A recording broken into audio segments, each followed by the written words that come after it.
Twongeye kubasuhuza inshuti bavandimwe kuri Cyabaton TV mwe mudukurikire muri mu gihugu cy'u Rwanda mu mujyi wa Kigali ndetse no mu ntara zigiye zitandukanye z'igihugu cy'u Rwanda ndetse n'abari hanze yacu twizere ko mumeze neza cyane ndetse n'abatameze neza muri aka kanya twizere ko nyuma y'akanya muri buze kugubwa neza cyane. Njye muri kumwe nawe kuri mikoro ni Musadiri Yoni Abaton TV, wowe utarakanda subscribe kora subscribe kugira ngo ujye ukomeza ubane natwe umunsi ku munsi ubone ibiganiro binogeye amatwi yawe ndetse ibiganiro byiza kandi ibiganiro bigezweho cyane. Nk'uko mubibona imbere mu mashusho muri kugenda mubona atambuka na mashusho agaragaza umukinnyi wa filime icyamare muri sinema nyarwanda Ndimbati. Na yindi nkuru rero iri kumuvugwaho usibye inkuru yuko aka kanya yaba amaze gutabwa muri yombi. Ubu ngubu tuvugana Ndimbati yatawe muri yombi n'urwego rw'igihugu rw'ubugenzacyaha RIB. Uyu mugabo umaze kubaka izina muri sinema nyarwanda kuri ubu afungiye kuri sitasiyo ya RIB ya Rwezamenyo, aho akurikiranyweho icyaha cyo gusambanya umwana utarageza imyaka y'ubukure. Umuvugizi wa RIB Dr. Murangira Thierry yemeje amakuru yitabwa muri yombi rya Ndimbati. Yagize ati nibyo koko RIB yafashe umugabo witwa Uwihoreye Jean Bosco alias Ndimbati w'imyaka 51 ukekwaho icyaha cyo gusambanya umwana. Itabwa muri yombi rya Ndimbati rije rikurikira amakuru y'umugore witwa Kabahizi Firdaus wagaragaye mu itangazamakuru avuga ko Ndimbati yamuteye inda y'imanga nyuma yo kumusindisha amunywesheje inzoga yitwa Marura. Aya ni amwe mu majwi ya Kabahizi Firdaus. Uyu munsi naje i Kigali nje gushaka akazi kubera ko ubuzima bwo mu rugo iwacu butari bworoshye. Njya gukora mu Biryogo mu Basilamu, ariko nanjye nari umusilamu.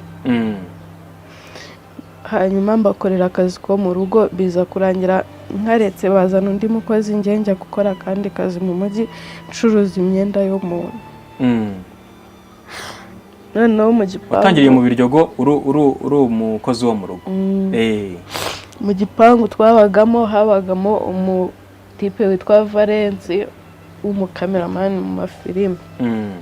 Ndimbati yajyaga aza kumureba. Noneho najyaga mbwira Valence ngafashe nyine filime kuko nabikundaga.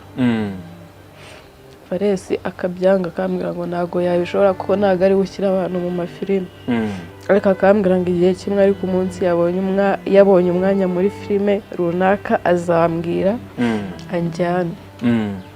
None Ndimbati yaje kuza ndamubwira ati ndamusuhuza nyine ndamubwira ati ndagufana. Wari umuzi? Waramubona? Naramubonaga muri Papa Sava aho estimate. Ndamubwira nyine ko mufana tumukunda ibintu bye akina ari byiza. Aravuga ati ni byiza cyane kuba mfite n'abana bankurikira. No ndamubwira ati gusa nanjye ibyo mukora ndabikunda nifuza kuba nakina filime mumfashije. Yego. Arambwira ati nta kibazo nzagufasha, se ko mbona uri akana keza kujya muri filime nta kibazo nzagufasha. Amarimero ye kugenda muri ukigera i Kigali.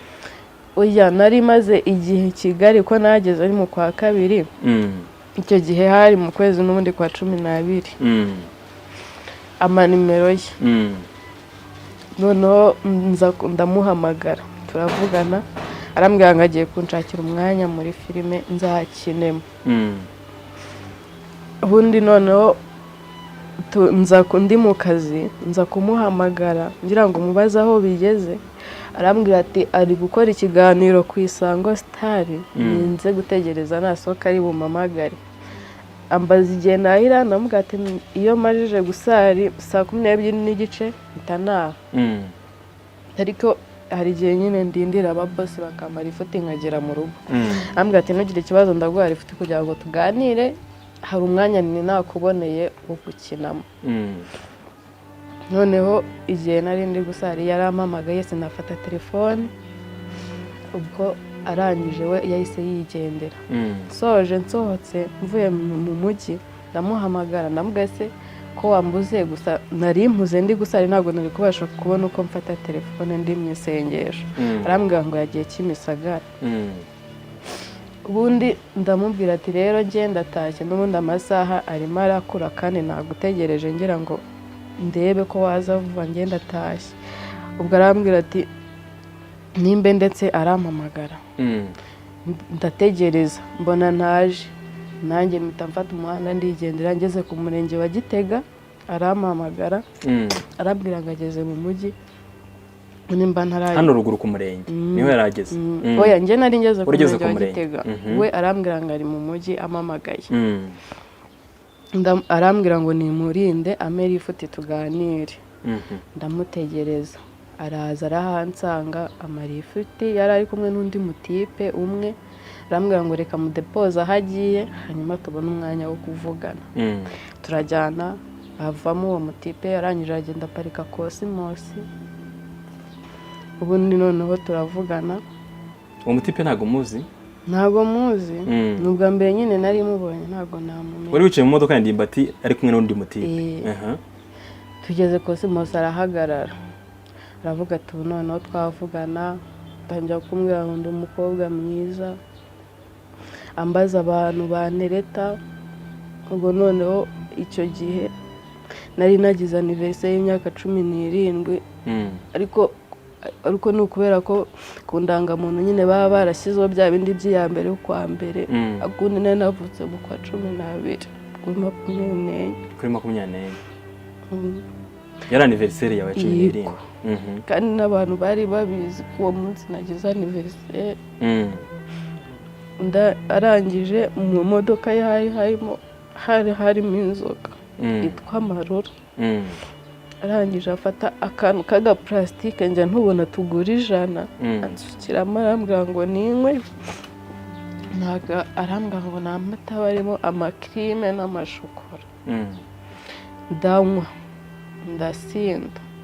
Ibyakurikiyeho naje gusanga nkangutse ndyamanye nawe muri lodge. Bwari ubwa mbere unywa inzoga? Bwari ubwa mbere, n'abantu twabanaga babihamye, ntabwo najyaga nk'inzoga. Ndimbati wazi kunywesha bwa mbere nk'uko bivuga? Bwa mbere, kandi nta nubwo nari nzi ko ari inzoga, kandi koko nta n'inzoga nari nzi isa gutyo. Nari nzi byeri, kandi nzi ko n'inzoga zibiha ziryoha. Ubwo Ndimbati bukeye nyine nkangutse turanashwana, anshyiraho amakosa ngo ni njyewe wamusabye, ngo kubera ibintu nanyweye ngo byari ngo nari nanezerewe cyane, ngo ndangije ngo ni njyewe ngo wamushotoye. Lodge hagana hehe? Kivugizo. Ni lodge mwagiyemo Kivugizo? Ndangije ndamubwira ati wimbeshyira kuko ntago nagusaba ntanabyibuka. Abinshinza gutyo ngo ni njyewe wabimusabye ngo turyamane. Ndangije narambwira ngo nimbe ndyamye we yigire ku kazi nze kubyuka hakeye ntahe. Wasigaye uryamye aho ngaho muri lodge? Oya, ese ngo ntago nasigara ahantu ntazi. Ubwa mbere ko nubwo nabaga muri Kigali ntago natemberagamo cyane ngo nyimenye. Ubwa mbere aho hantu nari mageze, ahantu nageze hari kuri stade, nabwo ngiye kwirayide.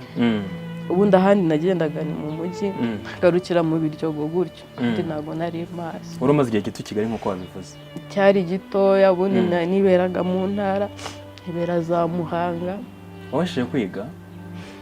Kwiga nyine naje n'undi navuye mu ishuri nigaga mu wa 6 primaire. Muri primaire? Kuri lodge uwo munsi mu gitondo? Umunsi mu gitondo nyine Ndimbati twarashwanye, kubera ukuntu yanshyiragaho amakosa y'ibyabaye. Ndangije ndamubwira ntabwo nasigara ndyamyemo hano ahantu ntazi, mari ifuti ongeze kuri Onatracom. Mari ifuti arahangeze, arangije amana 5. Uyu Kabahizi Firdaus mumaze kumva muri aya majwi, aho ashinja Ndimbati guhunga ndetse no kwihunza inshingano zo kurera abana babyaranye. Ndimbati yaje kumvikana nawe mu itangazamakuru yemera ko uwo mugore amufasha nk'abandi bose, ko ashidikanya kuri abo bana b'impanga bamwitirira ko nta DNA yakozwe ngo hamenyekane se w'umwana. Ibi ni nk'aho ari ukwinjiza nkana, kuko ubu ngubu tuvugana yamaze gutabwa muri yombi, aho ubugenzacyaha bugiye gukomeza gukurikirana iki kibazo. Ndimbati yavuze kandi ko hari abagambanyi, abantu bari kumugendaho atashatse kuvuga mu itangazamakuru, ko aribo baba bari inyuma y'uyu mupango ngo bashaka kumufungisha banyuze kuri uyu mwana w'umukobwa uvuga ko yamuteye inda afite imyaka 17, ngo nyuma yo kumusindisha Iyi Labaton TV njye mwari kumwe nawe ni Musatiri. Ikiganiro cyo nakagaruka kandi ibiganiro binogeye amatwi yanyu. Wowe ukomeje kubana natwe umunsi ku munsi, tanga igitekerezo cyawe, inyunganizi ndetse naho ubonye amakuru duhamagare tuhagere tubashe kuba twakira amakuru abantu badukurikiye. Turabakunda cyane kandi tuzakomeza tubagezaho ibiganiro byiza kandi ibiganiro bifite umwimerere, ibiganiro bya nyabyo. Ciao ciao, hasta la vista.